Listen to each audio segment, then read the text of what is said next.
Okay.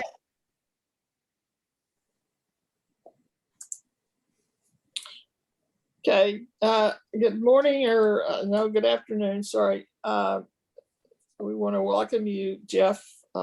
First, we want to thank you for participating in this virtual forum and also for participating in a democratic process by running for office. We're glad that we can safely do this interview with you through Zoom.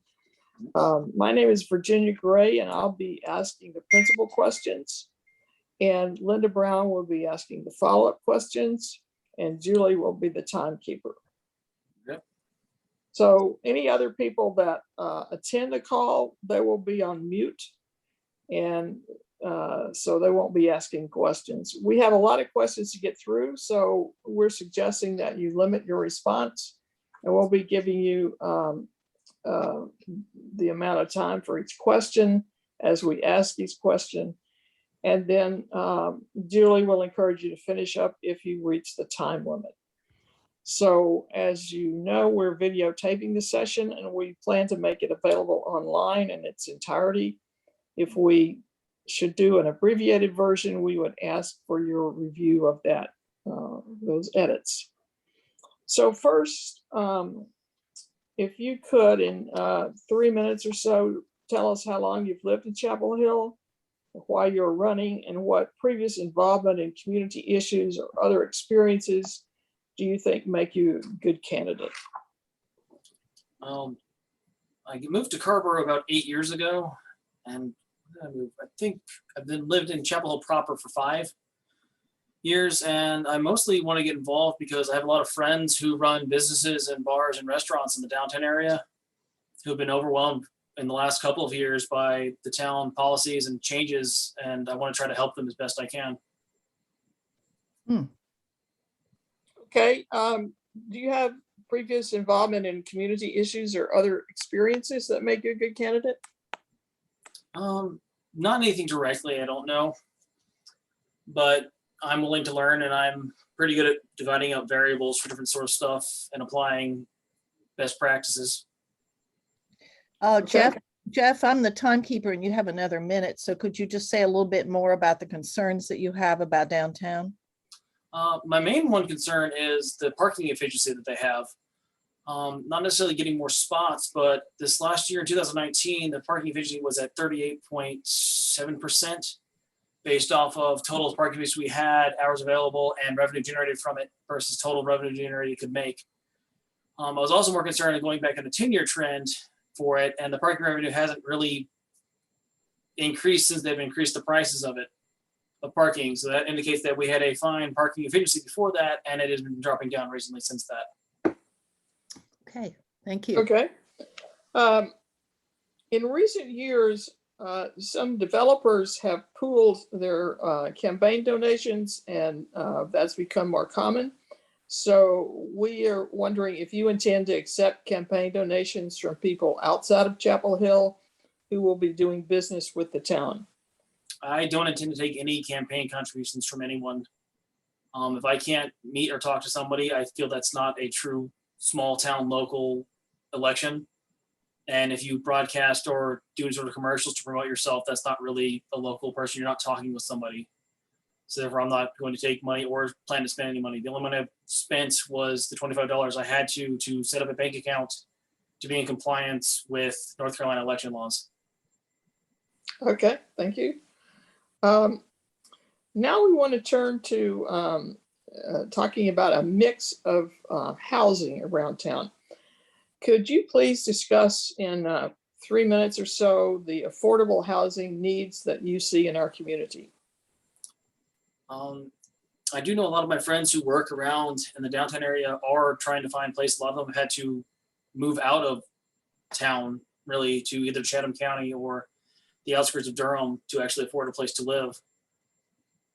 Because I know a lot of them actually used to live relatively downtown or close to where was that? Where Emphasis Church Road is. Some of them lived off there, but their complex there got torn down to make newer apartments they're making. Right. Right. So Okay. I mean, the best way to do it is to let them build, I guess, more cheaper apartments, but I'm not sure exactly the better way to promote that, because if you have a developer who owns some land, if they can make like apartments that they can rent for 2,000 versus ones they can rent for 800, most of them are going to take the 2,000 one. So the only real easy way I think for that is to increase our transitability, which essentially is building out, because we do live in a wetland, so it's really hard to build up here. So I think about 5 or 6 stories about the highest we can do without having to do major construction work to make a foundation that can handle that. And that's why I actually like them when they were proposing the light rail system around. So that'd be a great benefit to allow people, not necessarily live inside the community, but be able to transport back and forth to where cheaper rent is, and essentially make the rent equalize out between where the fast transit can connect to. Okay, thank you. All right. I have a Now- follow-up question. Yes. What are your suggestions for avoiding the displacement of low and moderate income residents and for ensuring that additional affordable housing will not be segregated by race or income? That's a 2-minute question.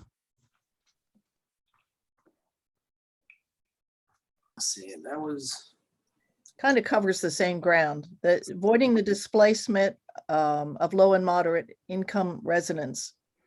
That was- And will not be segregated by race or class. So what are your specific suggestions? I mean, one, I would probably put a prohibition on tearing down current like apartment buildings, just not letting them do that. As far as making people integrate, I don't think government can force that in any way that I know of, without just being just, you have to live here. And I don't want a government saying that people have to live in a certain spot. They should be free to choose where they can live if they want to. Second question, which is also 2 minutes. How might conditional zoning be used effectively by the town council to further the goal of providing a mix of housing for all incomes? I don't think it will. The town, I've done it a few times in the past, and each time they did a conditional zoning, the developers changed their mind the last minute and there was nothing the town could do. So I don't think conditional zoning is useful at all, because it hasn't been in the past, and really and truly in the future, they'll say at the very last minute again, no.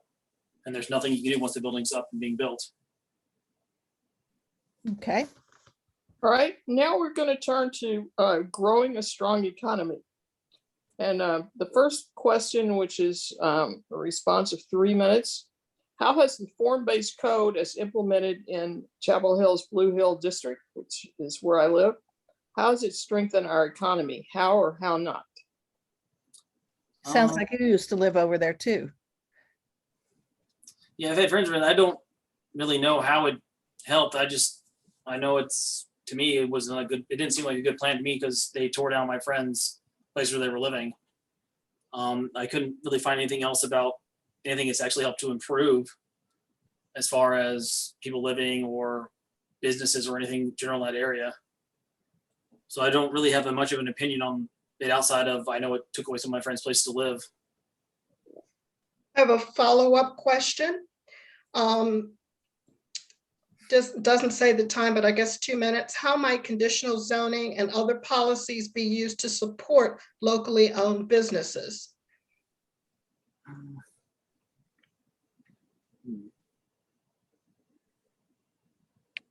I guess, especially right now, I don't know if it's conditional, but just true zoning for that, it'll keep residential, commercial, retail, and industrial businesses all separate.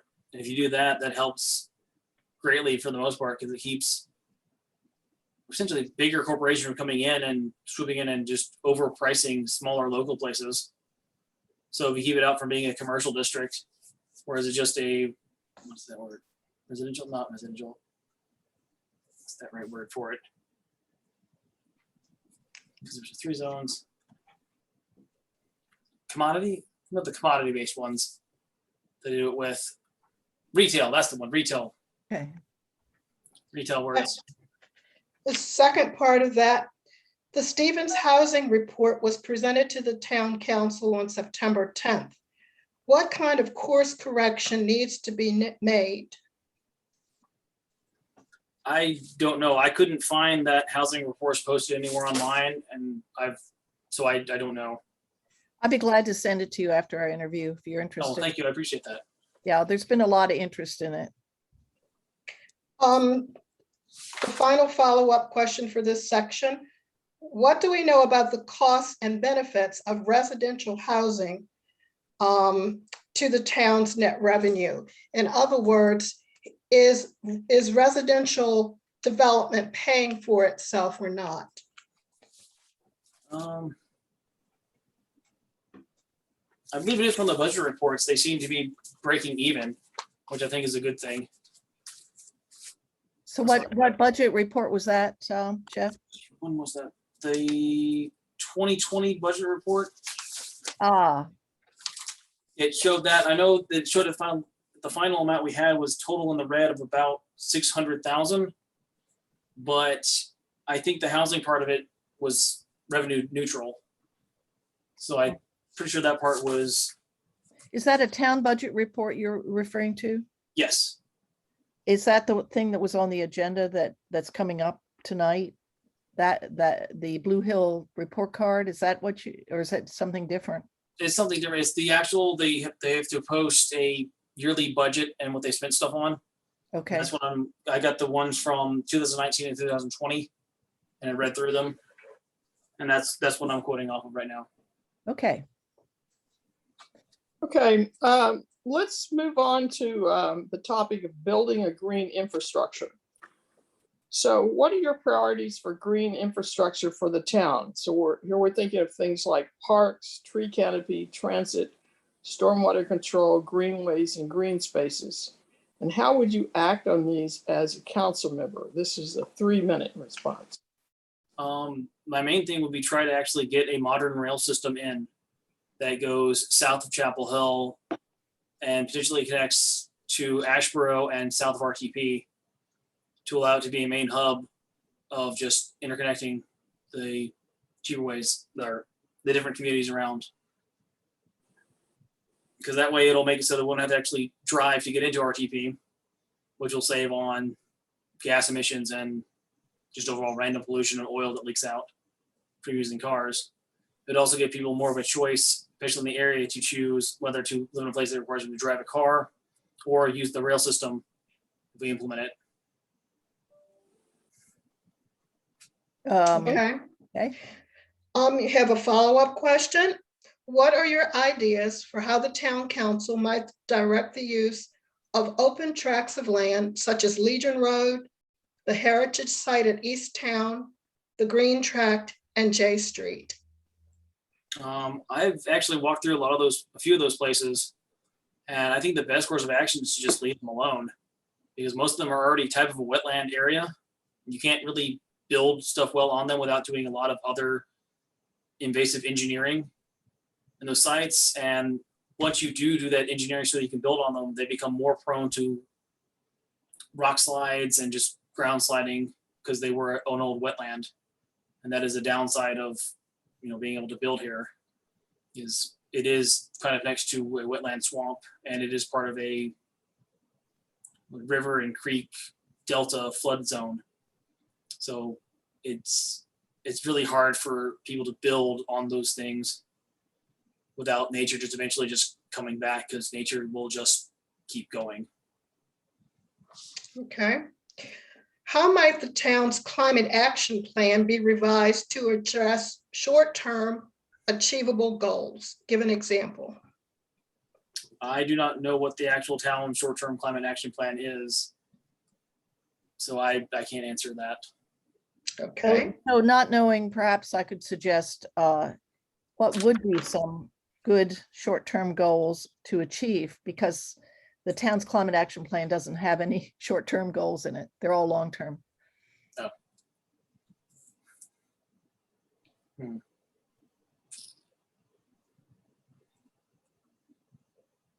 You have any suggestions? Well, the first thing we could probably try to do is, again, start up buses that run on electricity and solar, because they're bigger than normal cars.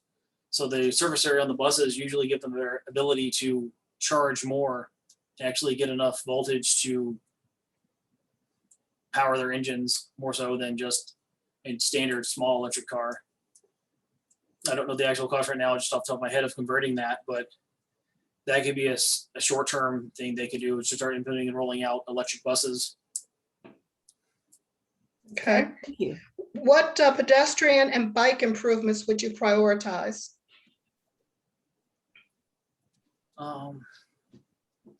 Hopefully more knowledge about bikes, because a lot of people I know who ride bikes don't follow the actual bike laws and rules, and they cause a danger.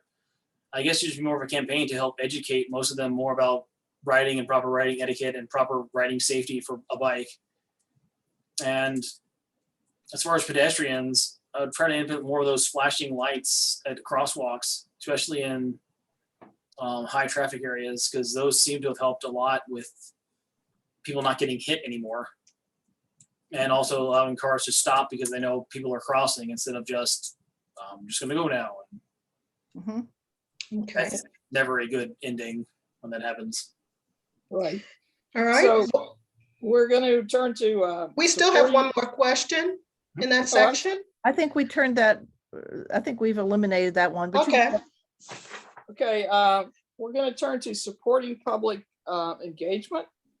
And the first question is that town council and staff have had many outreach planning exercises, and they have adopted town plans that reflect that public engagement.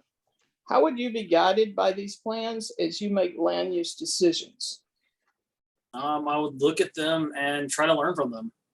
And if there are good enough plans that I can learn from, that would help me to actually make decisions on what would be best overall. Because that's the best you can do, is take information, learn from it, and give an example of how you wish to, or what you think is best based off the data you're given. So I'd use it to gather data and then make a choice off of the data I was given. okay. Follow-up question. How will you handle citizens' requests and comments?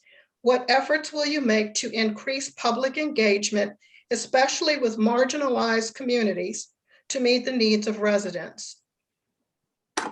Well, I would try to just walk around and engage with them, because that's actually one of my things I like to do on my days off. Is I like to walk around downtown and just talk to people. And if they bring up things that annoy them, that's one of the reasons why I started to run. It was my friends who own the places were complaining like, hey, this is shutting us out. We can't keep in business this way. We don't want it to be this here.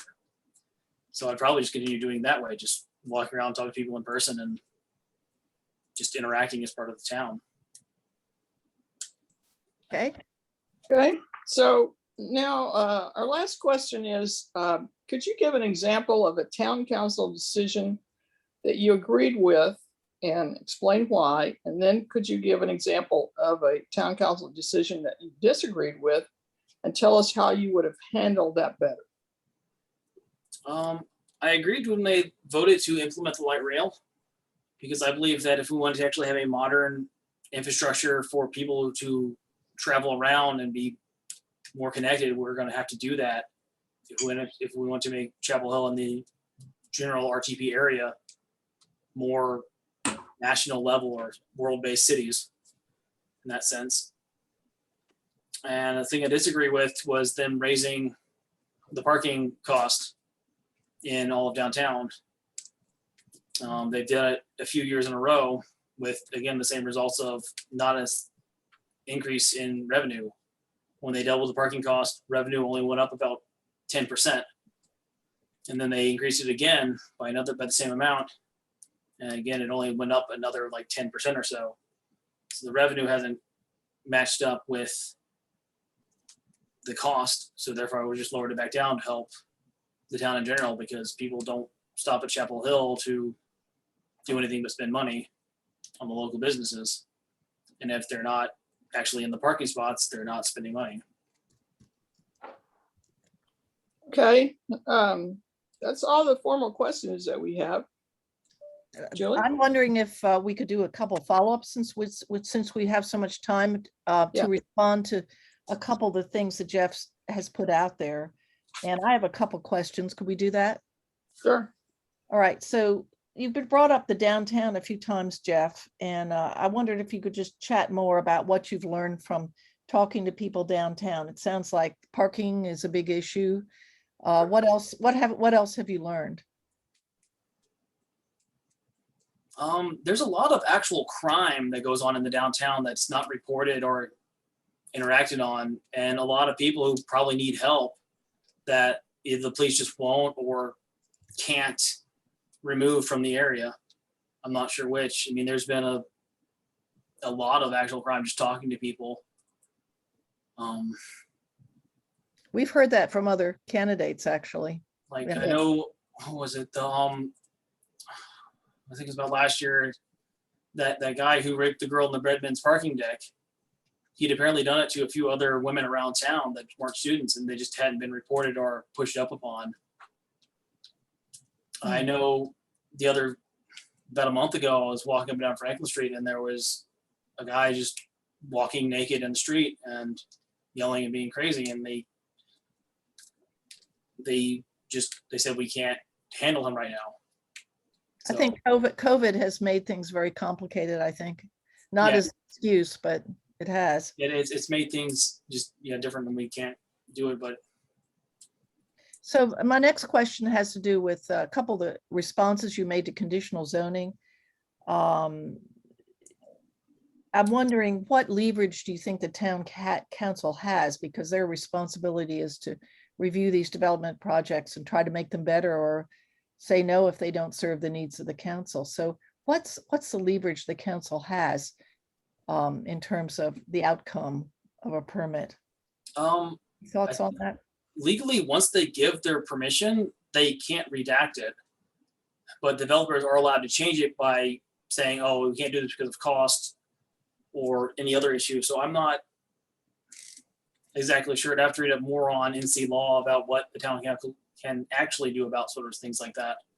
Well, So maybe I'll make a suggestion that they do have some leverage with the zoning, because that's a power that's granted to towns and cities by the legislature that's not been taken away. So they don't have to rezone. So that might make them able to say no to a permit or to ask for something they want. Okay. So Jeff, you've mentioned light rail a number of times. Are you familiar with the details of the one that was proposed and not funded by the feds? It was funded by the feds. It was turned down by Durham. The Durham council didn't want it in the last minute. So therefore that stopped us getting the state grant funding, which then scrapped the entire project. Well, actually, I think you're incorrect about that, because state funding was not forthcoming. That was one of the problems. And DOT was out of money, among other things. Durham, actually, the reason that it was turned down was because the federal money did not come through. They were really banking on it. You're right that a lot of the Durham leaders did raise some problems at the last minute and some concerns about how it was going to affect some of the changes that have been made recently to downtown. But you know, this light rail is tremendously expensive, and I'm wondering if you have any idea what the price tag was on the one that was proposed. The one that was proposed was $2.7 billion for the 17-mile track. It put us in debt up to 2064, basically. Yes, and they also raised our taxes to pay for that about 5 years ago. So 2 cents of our 100 out of $100 on our property value is actually already going towards paying for that for the last 5 years. Well, actually, it doesn't come from our property tax. It comes from the transit tax, which is a separate thing we pay. Property tax owners do pay it, but it's a transit tax that raises the money. And one of the problems with the system as it was designed was that it didn't do exactly what you said it should do. It did not actually go through the communities that needed it the most, the people who depended on public transportation. So that was a major failing. In addition, something like 85 or 90% of the stops were at grade, making them extremely dangerous, in addition to the tremendous amount of environmental damage that the system would have created. So anything else you would like to say in closing, Jeff? And we want to thank you for putting yourself out there and agreeing to put, Yes, to run for No. council. No, That's not right now. All right, well, we really appreciate you joining us Thank today. you. And Yeah. Thank you for having me. Joining us. Great. Bye-bye. And good Bye. luck. good Thank you. day.